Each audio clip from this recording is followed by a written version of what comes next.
यमुना नदी के तट पर बसी हुई श्री कृष्ण जी की नगरी वृंदावन, जिसे पवित्र ब्रजभूमि का हृदय स्थान भी कहा जाता है।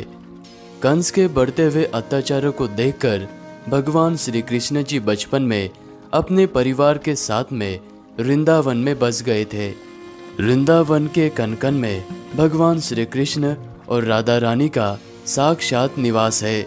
जैसे कि यह निधिवन, जहाँ पर आज भी भगवान श्री कृष्ण जी राधा रानी के साथ में भक्तों को दर्शन देने के लिए आते हैं। वृंदावन जाना जाता है अपने प्राचीन ऐतिहासिक स्थलों और आज के ज़माने के अद्भुत नायाब खूबसूरत मंदिरों के लिए। जैसे कि वृंदावन का ये भव्य मंदिर, इस मंदिर के वास्तुओं को 500 किलो सोने का प्रयोग करके बनाया गया है। वृंदावन के बिना मथुरा की पहचान अधूरी है। आज के इस यात्रा में हम आपको भगवान श्री कृष्ण जी के लीला स्थली वृंदावन धाम का संपूर्ण यात्रा कराने वाले हैं। वृंदावन धाम की यात्रा में आप अपने पहले दिन की शुरुआत श्री ठाकुर बाके बिहारी जी का दर्शन करके शुरू कर सकते हैं। इस मंदिर के अंदर जाने के लिए आपको काफी भीड़ का सामना करते हुए मंदिर के अंदर जाना होता है।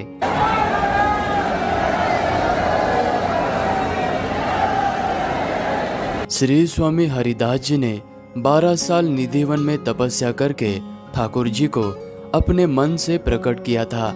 इसलिए इस मंदिर के गर्भगृह में आपको राधा और कृष्ण के मिलित अवतार में श्री ठाकुर बाके बिहारी जी के दर्शन होते हैं। बाके बिहारी जी के मंदिर से मात्र 5 मिनट के दूरी पर पहाड़ी के टीले पर बना हुआ यह वृंदावन का सबसे प्राचीन और सबसे पहले बना हुआ मदन मोहन मंदिर। इस जगह पर मंदिर बनने से पहले गोस्वामी महाराज जी नन्हे से मदन मोहन जी के साथ में अपने कुटिया में रहकर उनकी सेवा करते थे और पूरे दिन भर भजन किया करते थे। रामदास खत्री नामक व्यापारी की नाव यमुना नदी के तट पर फंस चुकी थी।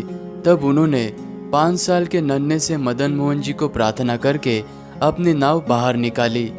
मदन मोहन जी के लीला से प्रसन्न होकर और अपने व्यापार के मुनाफे से उन्होंने इस मंदिर का निर्माण करवाया था और इस मंदिर के गर्भगृह में वर्तमान में मदन मोहन, ललिता सखी, चैतन्य महाप्रभु, नित्यानंद जी विराजमान है।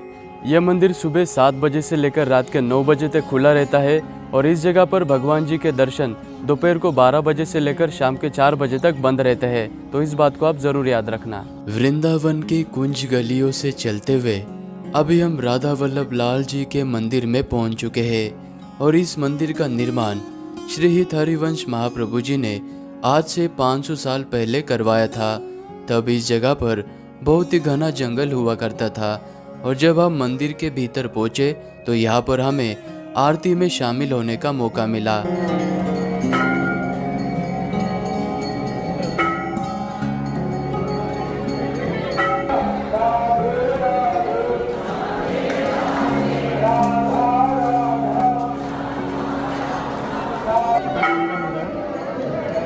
राधा वल्लभ लाल जी के मंदिर में दर्शन करने के बाद अभी हम गोविंद देव जी के मंदिर में आ चुके हैं। लाल बलुआ पत्थर से बना हुआ यह मंदिर संपूर्ण वृंदावन धाम का सबसे प्रभावशाली एवं भव्य मंदिरों में से एक है। आमेर के राजा मानसिंह जी ने इस मंदिर का निर्माण 1590 में करवाया था। 1590 के जमाने में यह मंदिर 7 मंजिल का बहुत ही भव्य मंदिर हुआ करता था और इस मंदिर के गुंबद पर त्योहारों के समय में 50 किलो घी से दिया जलाया जाता था, जिसकी रोशनी आगरा तक दिखाई देती थी। इसी रोशनी पर नजर पड़ने के बाद औरंगजेब ने इस मंदिर को तोड़ने के आदेश दिए थे, लेकिन ये मंदिर तोड़ने से पहले राजा मानसिंह जी ने इस मंदिर में स्थापित सारे देवी देवताओं की प्रतिमा राजस्थान के जयपुर में स्थलांतर की। 200 साल तक ये मंदिर खंडर अवस्था में रहा।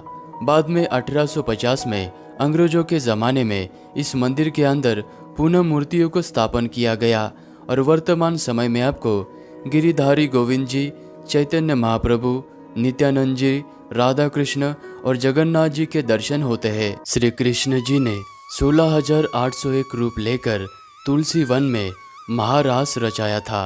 वो जगह यही है जिसे निधिवन के नाम से जाना जाता है। निधिवन यानी कि तुलसी का वन। माना जाता है कि आज भी भगवान श्री कृष्ण जी राधा रानी के साथ में रात्रि के समय में निधि वन में रास लीला करने के लिए आते हैं और निधि वन के ये सारे पेड़ गोपियों में परिवर्तित हो जाते हैं। निधि वन के भीतर आपको कई सारे भक्तगणों की यह समाधि स्थलियाँ नजर आएगी। ये वही भक्तगण है जो कि रात्रि में निधि वन में घुसे थे ताकि वह भगवान श्री कृष्ण जी का दर्शन कर सके, लेकिन वह दर्शन नहीं कर पाए। इसीलिए शाम के 7 बजे की आरती हो जाने के बाद निधि वन में कोई भी प्रवेश नहीं करता। निधि वन के बिल्कुल पास में ही अपने विशिष्ट शिल्पकला के लिए जाना जाने वाला और सर्पाकार आकृति के खंभों से बना हुआ ये सुंदरता का नायाब नमूना श्री शाहजी मंदिर। इस मंदिर का निर्माण चैतन्य महाप्रभु के परम भक्त लखनऊ के सेठ कुंदलाल शाहजी ने इस मंदिर का निर्माण 1835 में करवाया था। सफेद मकराना पत्थर से बने हुए इस मंदिर के गर्भगृह में श्री ठाकुर राधा रमन जी विराजमान है। वृंदावन में दोपहर के समय में सभी मंदिरों के दर्शन बंद हो जाते हैं। तब आप उस समय में श्री कृष्ण जी की लीला स्थलियों में से एक स्थली यानी कि इस केसी घाट पर आ सकते हैं।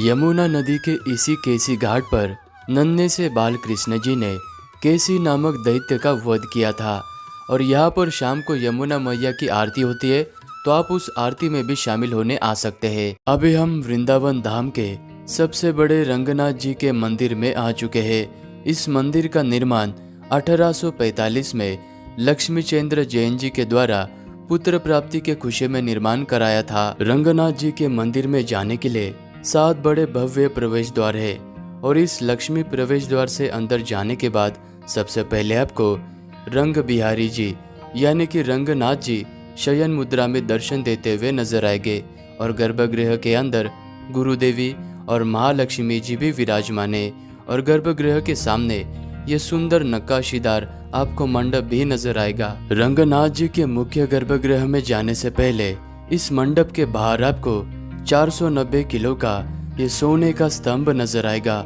और इस मंडप में खड़े होकर आपको बहुत ही दूर से भगवान जी के दर्शन करने होते हैं। मंदिर के मुख्य गर्भगृह के पास में आपको ये भगवान जी का बहुत ही खूबसूरत शीश महल भी देखने को मिलता है।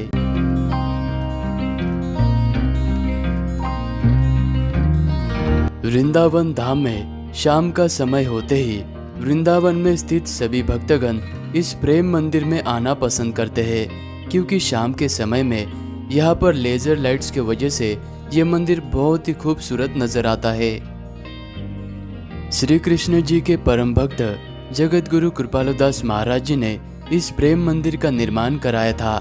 इटालियन मार्बल से बना हुआ ये मंदिर 150 करोड़ के लागत से बना हुआ है और इस मंदिर में आपको श्री कृष्ण जी की झांकियाँ, बहुत ही खूबसूरत उद्यान और मंदिर के अंदर राधा कृष्ण जी विराजमान है और इस मंदिर में आप शाम के समय में ही आना।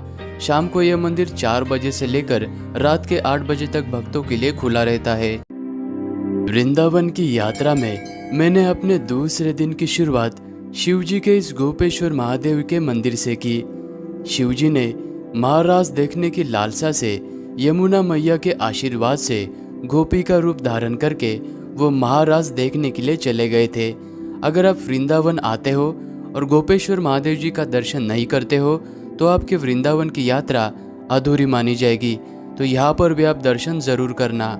मेरे पीछे आप ये जो चंद्रोदय मंदिर देख रहे हो, यहाँ पर अभी हमने दर्शन किए और दर्शन बहुत ही प्यारे हुए। मेरे पास कहने के लिए कुछ शब्द नहीं।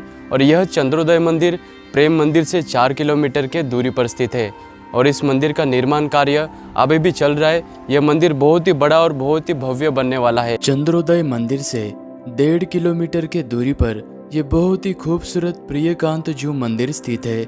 इस मंदिर को लोटस टेम्पल भी कहा जाता है क्योंकि इस मंदिर की आकृति खिले हुए कमल की तरह है और इस मंदिर को देवकी नंदन महाराज जी ने बनवाया था और इस मंदिर के गर्भगृह में बहुत ही प्यारे से राधे कृष्ण जी विराजमान है। तो यहाँ पर भी आप दर्शन जरूर करना। लोटस टेम्पल से मात्र 5 मिनट के दूरी पर वृंदावन धाम में स्थित आपको ये माँ वैष्णो देवी जी का मंदिर नजर आएगा और मंदिर के गेट से अंदर प्रवेश करते ही सीढ़ियों से चलते हुए सर्वप्रथम आपको माँ वैष्णो देवी जी के ये 141 फीट प्रतिमा के दर्शन होंगे और माँ वैष्णो देवी जी के पास में ही हाथ जोड़े हुए मुद्रा में हनुमान जी भी विराजमान हैं। माता वैष्णो देवी जी के प्रतिमा के ठीक नीचे बहुत ही खूबसूरत मंदिर बना हुआ है और इस मंदिर के गर्भगृह में आपको माता रानी के बहुत ही सुंदर दर्शन प्राप्त होते हैं और यहाँ पर मंदिरों के चारों दीवारों के ऊपर देवी देवताओं के बहुत ही खूबसूरत प्रतिमाएं लगी हुई है और इस मंदिर को पूरा बनने में 6 साल का समय लगा था और इस मंदिर के अंदर 9 देवियों की गुफा भी बनी हुई है और इस मंदिर का समय सुबह 6 बजे से लेकर दोपहर के 1 बजे तक और फिर शाम को 4 बजे से लेकर रात्रि के 8 बजे तक का है। अभी हम वृंदावन धाम में स्थित अपने दिव्यता और सुंदरता के लिए देश और विदेश में जाना जाने वाला श्री कृष्ण बलराम मंदिर में आ चुके हैं। इस मंदिर को अंग्रेजों का मंदिर या फिर इस्कॉन टेम्पल के नाम से भी जाना जाता है। इस मंदिर का निर्माण इस्कॉन सोसाइटी के द्वारा 1975 में करवाया गया था और इस मंदिर में आप सुबह 7 बजे से लेकर दोपहर के 1 बजे तक और शाम को 4 बजे से लेकर 8:30 बजे तक आ सकते हैं।